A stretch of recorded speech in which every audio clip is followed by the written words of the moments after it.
अरमान गाड़ी भगा रहा होता है और रूही बहुत ही डर जाती है। रूही उसे बार बार पूछ रही है कि हम कहाँ जा रहे हैं, हम कहाँ जा रहे हैं। हम वेन्यू पे जाएंगे तो कोई भी हमारी शादी नहीं करवाएगा। हम वापस मंदिर जाते हैं और शादी कर लेते हैं। अरमान कुछ नहीं कहता। अरमान सिर्फ गाड़ी भगा रहा होता है। दूसरी तरफ अबीरा बाहर अरमान को ढूंढ रही होती है। उसे ऐसा लगता है कि अरमान किसी मुसीबत में है, इसलिए वो भगवान से भी कहती है अरमान को बचाओ, उस पर कोई भी मुसीबत आने मत देना। और वो ढूंढने लग जाती है उसे। उसे एहसास होता है कि अरमान किसी खतरे में है। उसे ढूंढने के लिए अभीरा को मनीष जी भी जाते हैं गाड़ी से, वो भी उसे ढूंढ रहे होते हैं। और दूसरी गाड़ी में माधव, क्रिश और चारू, ये दूसरी गाड़ी में रहते हैं। मंडप में दादी साहब बहुत परेशान होती हैं। वो कहते हैं कि अबीरा समझने की कोशिश ही नहीं कर रही थी, उसे सदमा लगा और वो चली गई यहाँ से। उसके पीछे पीछे आधा परिवार चला गया है। अब हम मेहमानों को क्या जवाब देंगे। तभी मनीषा बोल पड़ती है कि माँ साहब आप गलत लड़की को दोष दे रहे हैं, गलती तो रूही की है। उतने में ही रोहित चिल्ला पड़ता है, आपकी रूही तो फेवरेट ही है ना, हमेशा कुछ भी हो जाए रूही को ही दोष देते हो।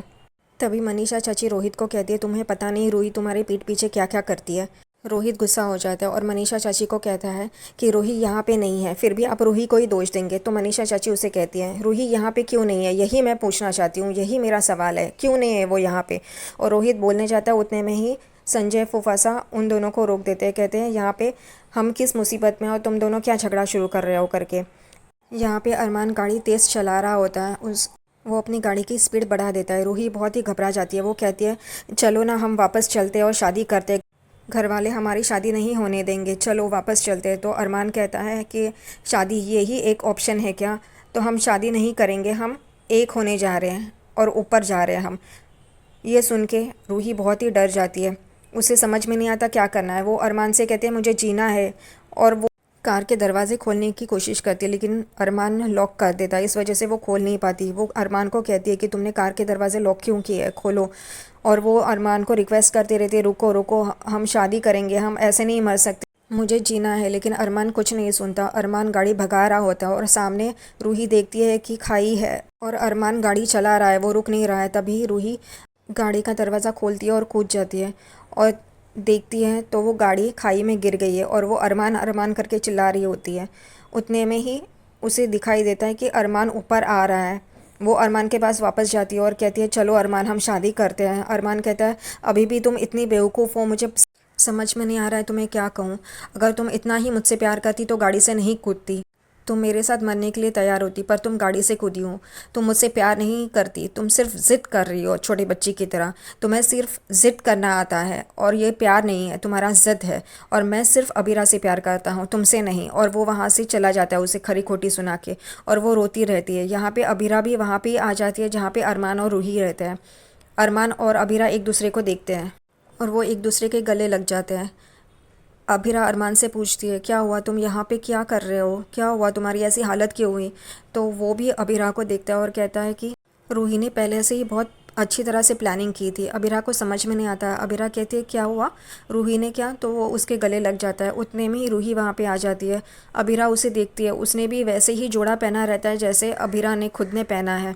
ये देख के वो हैरान हो जाती है। अरमान अभिरा को लेके वहाँ से चला जाता है और रूही वहीं पे खड़ी रह के उनको देखती रहती है, रोती रहती है। मनीष जी, माधव, क्रिश और चारू ये वापस आ जाते हैं। उन्हें अबीरा और अरमान नहीं मिलते हैं। घर वाले उनसे पूछते हैं, क्या हुआ, मिले क्या। तो वो कहते हैं, नहीं करके। तभी दादी साहब मेहमानों को हाथ जोड़ के कह रही होती है कि ये शादी नहीं होगी, शुक्रिया आप हमारी खुशी में शामिल होने आए। उतने में ही लाइट्स चले जाते हैं और पायल की आवाज़ आती है। सब लोग पीछे मुड़ के देखते हैं तो अरमान और अबीरा आ रहे होते हैं। सब लोग खुश हो जाते हैं सिवा दादी सा, विद्या और फूफासा के। सब लोग अरमान और अबीरा के पास जाते हैं और पूछने लगते हैं क्या हुआ करके।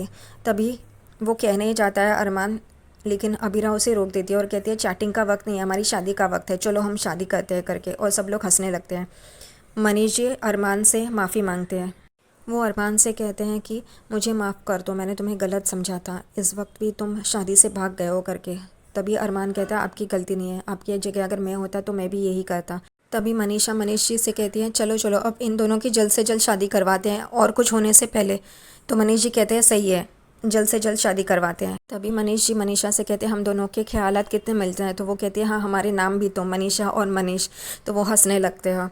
तभी काजल कहती है शादी का मुहूर्त तो ख़त्म हो गया है। सब लोग एक दूसरे को देखने लगते हैं। तभी सुवर्णा कहती है कि हम पंडित जी से ही पूछ लेते हैं ना कि शादी का मुहूर्त ख़त्म हुआ है या क्या। तो वो पंडित जी से पूछते हैं, शादी का मुहूर्त तो ख़त्म नहीं हुआ ना। तभी पंडित जी कुछ उंगलियों से कुछ गिनने लग जाते हैं। मनीष जी भी अपनी उंगलियों को देखते हो और पंडित जी को देखते हो, और यहीं पे आज का एपिसोड ख़त्म होता है।